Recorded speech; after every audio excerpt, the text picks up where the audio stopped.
یہ جو ماہ مبارک آنے والا ہے ذوالحجہ کا، ایام حج قریب آ رہے ہیں۔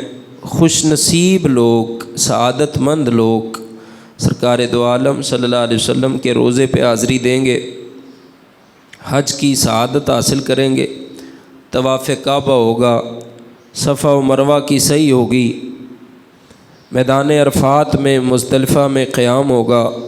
ساری سعادتیں لوٹنے کے لیے قافلے جا رہے ہیں۔ آنکھوں میں آنسو لیے، لرزتے ہوئے ہونٹ، کانپتے ہوئے ہاتھ، خوشی میں جھومتے ہوئے پیارے آقا صلی اللہ علیہ وسلم کے غلام پہلے مکے جائیں گے، پھر مدینے جا کر مدینہ پاک میں حضور کے روضے پہ حاضری دیں گے۔ نصیب والے وہ لوگ ہیں جو حضور کے روضے کا دیدار کریں گے۔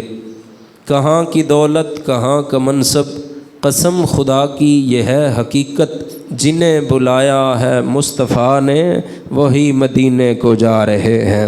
جنہیں بلایا ہے مصطفیٰ نے وہی مدینے کو جا رہے ہیں۔ حضرات گرامی، اللہ پاک نے فرمایا جن لوگوں نے اللہ کی راہ میں اپنے گھر بار چھوڑے، ہجرت کی، یہ حضور کے صحابہ کی شان بیان ہو رہی ہے اس آیت کے اندر۔ کلمہ پڑھ لینے کے بعد اسلام میں داخل ہوئے جب، کفار نے ان پہ بڑے ظلم کیے، مار مار کے لہو لہان کر دیتے تھے، کسی کو مارتے، کسی کو گرم ریت پہ لٹاتے کافر، کسی کا کھانا بند کر دیتے، کسی کو پانی نہ دیتے، بڑے ظلم کیے۔ یہ حضور کے غلام اپنا دین بچانے کے لیے، اللہ کی رضا کے لیے اپنا وطن، اپنا گھر بار، ہر چیز چھوڑی۔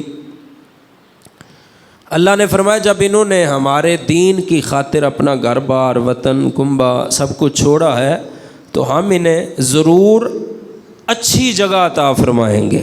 حسنہ، آج کا عنوان ہے جنت بنا ہوا ہے مدینہ حضور کا۔ اللہ نے فرمایا ہم انہیں اچھی جگہ دیں گے۔ انہوں نے اپنے گھر بار چھوڑے، دنیا میں بھی ہم انہیں اچھی جگہ دیں گے اور آخرت میں بھی بہت بڑا ثواب عطا فرمائیں گے۔ صحابہ کی مقدس شانیں دیکھیں گے تو غور کریں گے۔ آج ہم سفر مدینہ کی سعادت حاصل کرتے ہیں، نمازیں پڑھتے ہیں، روزے رکھتے ہیں، ہم میں سے کسی کے پاس کوئی گارنٹی نہیں کہ یہ قبول ہوئے یا نہ ہوئے۔ ان صحابہ کرام نے جو بھی نیک عمل کیا، دنیا کے اندر بھی ان کی قبولیت کی سند اللہ نے قرآن میں بیان فرمائی ہے۔ جب انہوں نے ہجرت کی اللہ کے لیے، اپنا وطن چھوڑا اللہ کے لیے، اللہ نے دنیا کی جزا بھی بیان فرمائی اور آخرت کی جزا بھی بیان فرمائی۔ اللہ نے فرمایا یہ مکہ چھوڑ رہے ہیں، ہم یہ جہاں پہ جانے والے ہیں، ہم انہیں ایک خوبصورت جگہ عطا فرمائیں گے دنیا کے اندر۔ ہم انہیں حسنہ کے لفظ ہے قرآن کے اندر، اچھی جگہ عطا فرمائیں گے۔ حضرات گرامی، چند مثالیں ہیں۔ حضرت مولا علی کے پاس 4 درہم تھے، آپ نے ایک رات کو اور ایک دن میں اور ایک چھپا کر اور ایک اعلانیہ طور پر صدقہ کیا۔ اللہ پاک نے آیت نازل فرما دی۔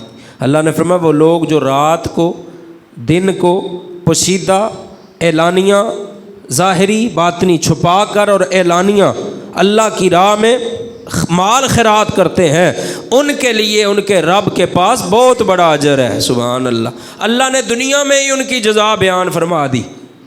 ان کے لیے اللہ کے پاس بہت بڑا اجر ہے، نہ ان پہ کوئی خوف ہے، نہ وہ غمگین ہوں گے۔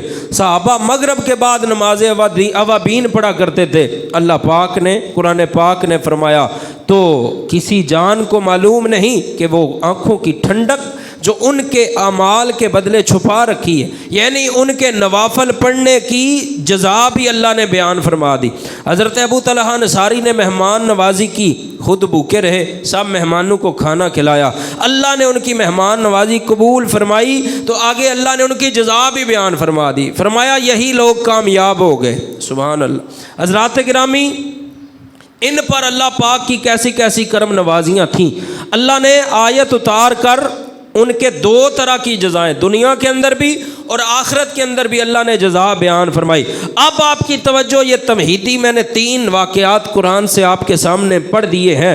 حضرات گرامی، اللہ پاک نے 2 طرح کا اعلان فرمایا کہ انہیں دنیا بھی حسین عطا ہوگی، جنہوں نے اللہ کی راہ میں ہجرت کی، مکہ چھوڑ کے مدینے کی طرف چلے، انہیں دنیا کے اندر بھی ہم اچھی جگہ عطا فرمائیں گے، اور آخرت کے اندر بھی ہم انہیں بہت بڑا ثواب عطا فرمائیں گے۔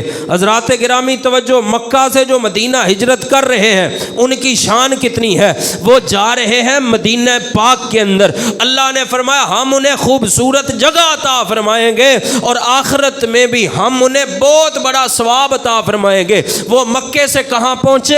مدینہ پاک کے اندر، اور میرے نبی نے فرمایا یہ جو میرا مدینہ ہے یہ جنت ہے۔ سبحان اللہ۔ جگہ جگہ حضور نے پورے مدینے کی بات کی، ٹکڑوں کی بات کی، ریاض الجنہ کی بات کی، جنت البقیع کی بات کی۔ میرے پیر نے کہا تھا مدینہ مدینہ ہمارا مدینہ، ہمیں جان و دل سے ہے پیارا مدینہ، خدا جو قیامت میں فرمائے مانگو، خدا جو قیامت میں فرمائے مانگو، لگائیں گے دیوانے نعرہ مدینہ۔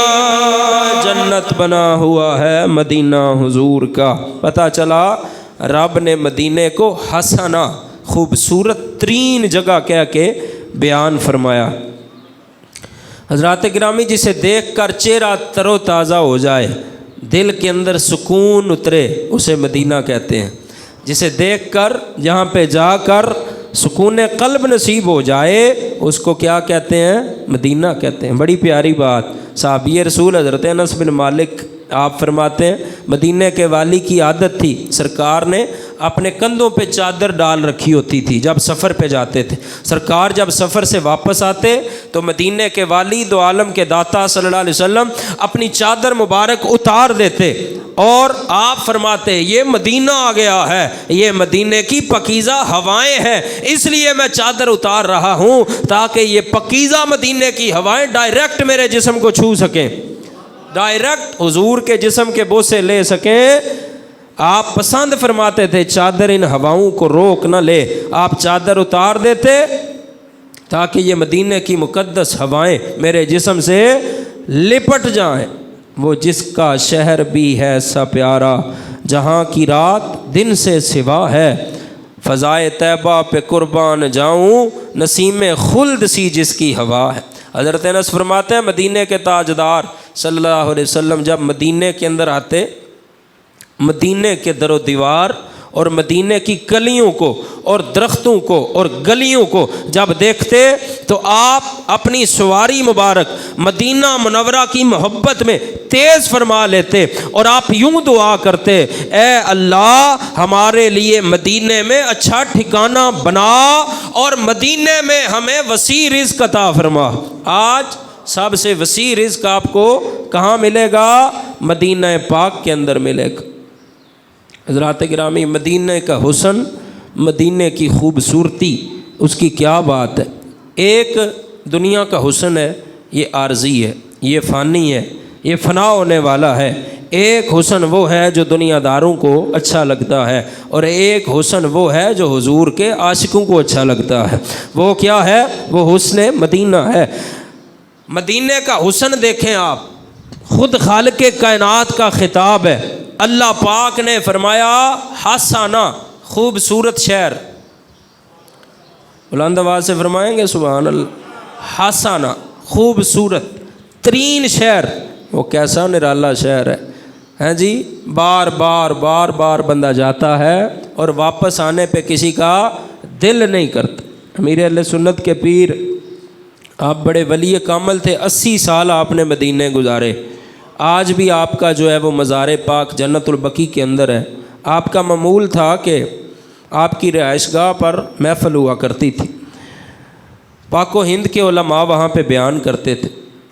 بڑے مشہور عالم علامہ منظور احمد شاہ صاحب آپ حاضر تھے، تو آپ نے آپ کی جو محفل تھی وہاں پہ بیان فرمایا مدینہ پاک کے اندر، تو انہوں نے اپنا واقعہ سنایا۔ کہتے ہیں کہ میری مدینہ پاک کے اندر رہائش ہے۔ مسجد نبوی شریف آتے جاتے راستے میں ایک مجذوب اللہ کے نیک بندہ لیٹا ہوا تھا، وہ رہتے گلی کے اندر تھا۔ ویسے کتنا شان والا وہ بابا ہوگا جو رہتے ہی مدینے کی گلی کے اندر ہوگا، جو تیرے وہ سوئے لالا زار پھرتے ہیں، تیرے دن اے بہار پھرتے ہیں، اس گلی کا گدا ہوں میں جس میں مانگتے تاجدار پھرتے ہیں۔ وہ بزرگ وہاں پہ لیٹے ہوتے تھے۔ علامہ منظور شاہ صاحب نے فرمایا کہ وہ راستے میں دکھائی دیتے مگر کوئی بندہ ان کی طرف توجہ نہ کرتا، تو انہیں کوئی عام دیوانہ لوگ سمجھ کے گزر جایا کرتے تھے۔ راستے میں ہوا کیا، ایک دن میرے دل میں خیال آیا کہ مدینہ پاک کے اندر تو دو جنتیں ہیں، ایک جنت البقیع ہے اور ایک ریاض الجنہ ہے۔ حضور کے روزے اور ممبر کے درمیان جو ٹکڑا ہے وہ ریاض الجنہ ہے۔ کہتے ہیں میرے دل میں خیال آیا دو ہی جنتیں ہیں مدینہ کے اندر، دو مقام ہیں جن کو جنت کہا گیا ہے، تو میں ان کے پاس سے گزر رہا تھا، اس مجذوب بابے کے پاس سے، تو انہوں نے آواز دی اور کہنے لگے حضرت بات سنیں، آپ کہہ رہے ہیں صرف دو ٹکڑے مدینے کے اندر جنت ہے، ایک جنت البقیع اور ایک ریاض الجنہ، ہم عاشقوں سے پوچھو پورا مدینہ ہی جنت نظر آ رہا ہے، پورا مدینہ ہی جنت نظر آ رہا ہے۔ دساں گل کی خزینے دی دنیا کھاندی ہے، خیرات مدینے دی رحمت دا خزینہ ہے، رحمت دا خزینہ ہے، لوکاں دیاں لکھ ٹھارا ساڈی ٹھار مدینہ ہے، لکھ ٹھارا ساڈی ٹھار مدینہ ہے۔ کیا شان اور کیا مقام، مدینہ مدینہ ہے، اس کی کیا شان ہے، مدینہ منورہ کے عاشقوں کی کیا بات ہے۔ حضرات گرامی، مدینہ منورہ جو بندے جاتے ہیں ان کا واپس آنے پہ دل نہیں کرتا۔ کسی عاشق نے کہا تھا سحر گلشن کون دیکھے دشت طیبہ چھوڑ کر، سوئے جنت کون جائے در تمہارا چھوڑ کر، مر کے جیتے ہیں جو ان کے در پہ جاتے ہیں حسن، جی کے مرتے ہیں جو آتے ہیں مدینہ چھوڑ کر۔